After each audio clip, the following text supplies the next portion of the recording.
Bismillahirrahmanirrahim. Today we're going to discuss geometric isomerism.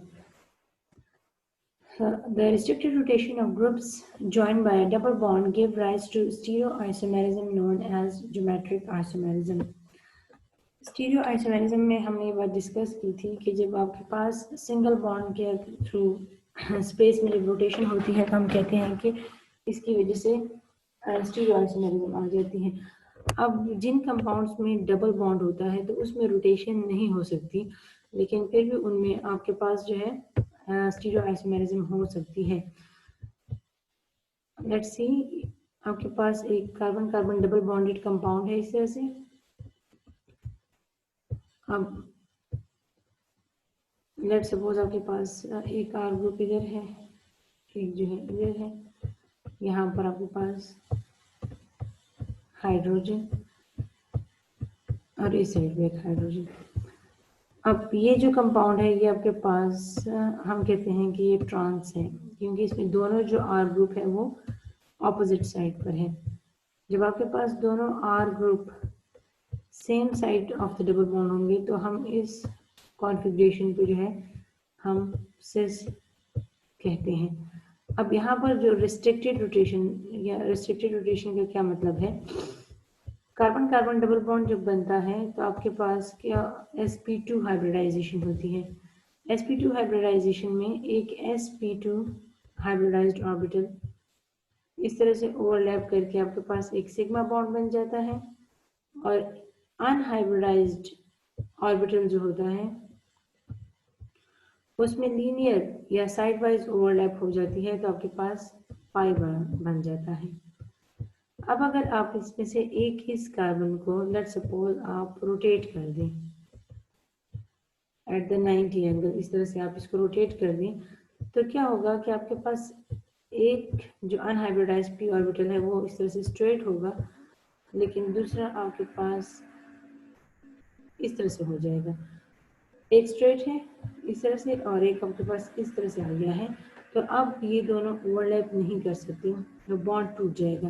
तो इसीलिए जो डबल बॉन्डेड कंपाउंड्स है उसमें हम रोटेशन नहीं करते, रोटेशन नहीं होती, रोटेशन रिस्ट्रिक्ट है, लेकिन फिर भी कुछ कंपाउंड्स में आपके पास आर जो है वो on the same side of the double bond होते हैं, कुछ ऑन द ऑपोजिट साइड। तो हम कहते हैं कि ये दोनों कंपाउंड्स जो हैं वो एक दूसरे के स्टीरियो आइसोमर्स हैं, क्योंकि अगर आप इनको देख लें तो ये एक दूसरे की मिरर इमेज नहीं है। सिंगल बॉन्ड के लिए जो बॉन्ड एनर्जी होती है that is equal to 347 kilo joules per mole, और डबल बॉन्ड के लिए जो एनर्जी है that's equal to 610 kilo joules per mole. अब जब आप 610 में से ये 347 को माइनस करते हैं तो आपके पास इसका आंसर जो है वो 263 आता है। 263 kilojoules per mole is the amount of energy which is needed for the conversion of this double bonded compound into single bond। तो ये जो एनर्जी है ये बहुत ज़्यादा है, मॉलिक्यूल्स इसीलिए रोटेशन नहीं कर सकते, क्योंकि इतनी ज़्यादा एनर्जी प्रोवाइड करेंगे तभी वो बॉन्ड टूटेगा। तो इसलिए इसको हम कहते हैं कि दिस इज रिस्ट्रिक्टेड रोटेशन।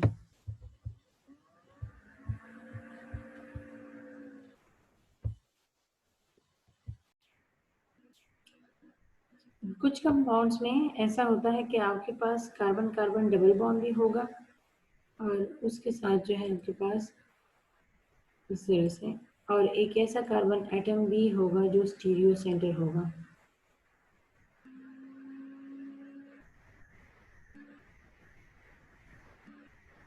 अब आपके पास इसकी वजह से आपके पास स्टीरियो आइसोमेरिज्म भी होगी और ज्योमेट्रिक आइसोमेरिज्म भी होगी। डबल बॉन्ड की वजह से ज्योमेट्रिक आइसोमेरिज्म और इस कार्बन कार्बन एटम की वजह से स्टीरियो आइसोमेरिज्म। अगर आप इन दोनों स्ट्रक्चर्स को देखें, ये एक दूसरे के मिरर इमेज हैं। तो इसमें डबल बॉन्ड की वजह से डबल बॉन्ड का एक बल्कि ग्रुप जो है वो इस साइड पर है, दूसरा जो है वो इस साइड पर है, दोनों बल्कि groups they are on the same side. तो ये जो कंफर्मेशन है ये आपकी सिस कंफर्मेशन है।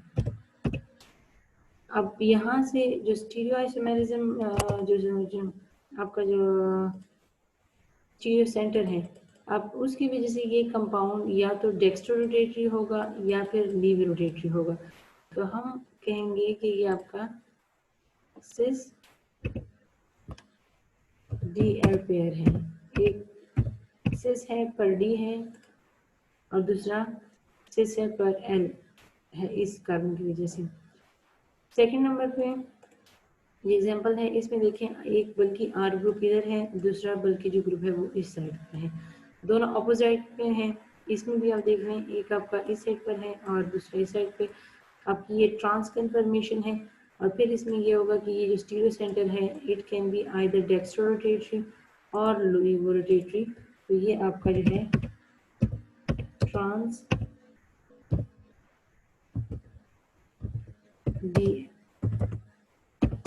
डी एल पेयर हो गया।